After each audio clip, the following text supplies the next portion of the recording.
Now I'll say a few words about an extremely important feature of the portfolio, that is its efficiency. Now, the word efficiency is widely used not only in finance, but in other areas of business disciplines too, and clearly has lots of different meanings. So for portfolios, however, it has a very special meaning. So I will produce a famous chart here that is in all textbooks, and there is a lot of discussion of this. I will be very brief. So the chart shows that if this is the sigma of the portfolio and this is the expected return of the portfolio, so basically this is risk and this is return. And clearly we have one special point here. This is risk-free, because for risk-free sigma is 0. And so this is, well, you can always argue that, strictly speaking, risk-free securities do not exist. But like I said, for many, not only decades, but even centuries, people would use government securities, especially the US government securities, as a proxy for risk-free. Now, any security here is represented by a star like this. And when I put these stars, you can say that basically it's difficult to say which one is better, but it seems that sort of this one seems to be a little bit better than this one, because the risks are close, and not only close, but the risk of this is lower, but the return is higher. So you can see that this portfolio or this security is better than that one. So you can put all these stars, and then you can create a certain envelope curve here. And the portfolios that are on this curve, Markowitz called efficient portfolios. So the idea is that if you're here, then you have certain risk and then certain return. So you cannot find a portfolio which has either for this level of risk a higher return, because all of them are here, and by the same token, if you fix this return, you cannot find a portfolio of lower risk. So this is the best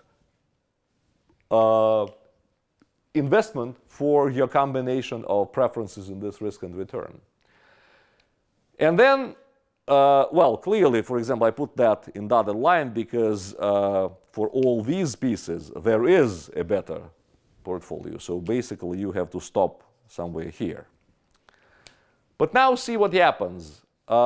If investors could only hold these portfolios and they could not borrow and lend, then we would say that dependent of a personal investor's preference, you can always find a portfolio on this envelope curve, and this is the curve of efficient portfolios, and then you will be better off. Now, but if we introduce borrowing and lending, so that means that this is a straight line that goes through this point. And we can see that there may be some cases. On this line, you do not have any portfolio.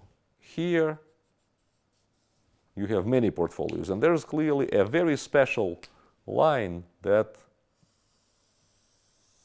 goes like this. And this is called a special tangency portfolio. So it just touches this envelope curve. And look what happens here. If you can borrow or lend, what you can do is, for example, for this level of risk, before you would have to take this one. But now it can be shown that if you used this portfolio and then you would borrow some money and you could come here. Now, this combination of risk-free asset and this tangency portfolio shows you a way how to be better off than staying on this envelope. Now, the whole idea about the famous formulas like capital asset pricing model that we'll talk about in just a few moments and others, they talk about the following idea, that this portfolio, and you don't really, there is no magic in that, is not only tangency, but this is the market portfolio. So basically, from here on, we will say that the way how people derive, or let's say prove, the capital asset pricing model as the most widespread criterion for assessing the expected return on assets, this is tantamount to saying that the market portfolio is efficient. Now, there is a set of combinations of these portfolios and some logical ideas and how you proceed with that to prove that this is the case. But the general idea is like this.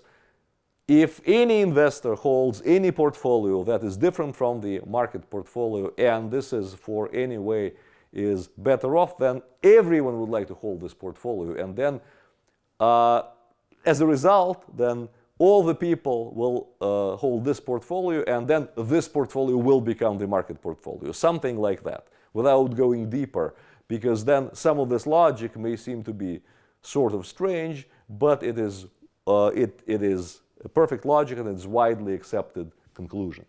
So here we can see that the progress of here says basically says that the market portfolio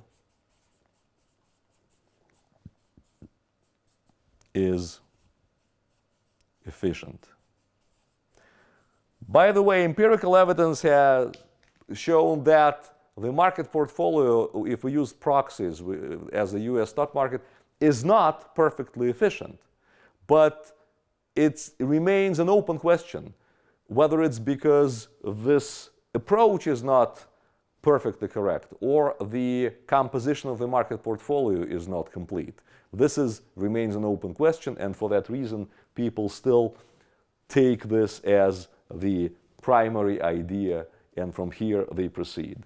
Now I will wrap up this part that talks about how we come close to the derivation of the famous capital asset pricing model, and starting the next episode, we will come up with that and see where it leads and how it can be used.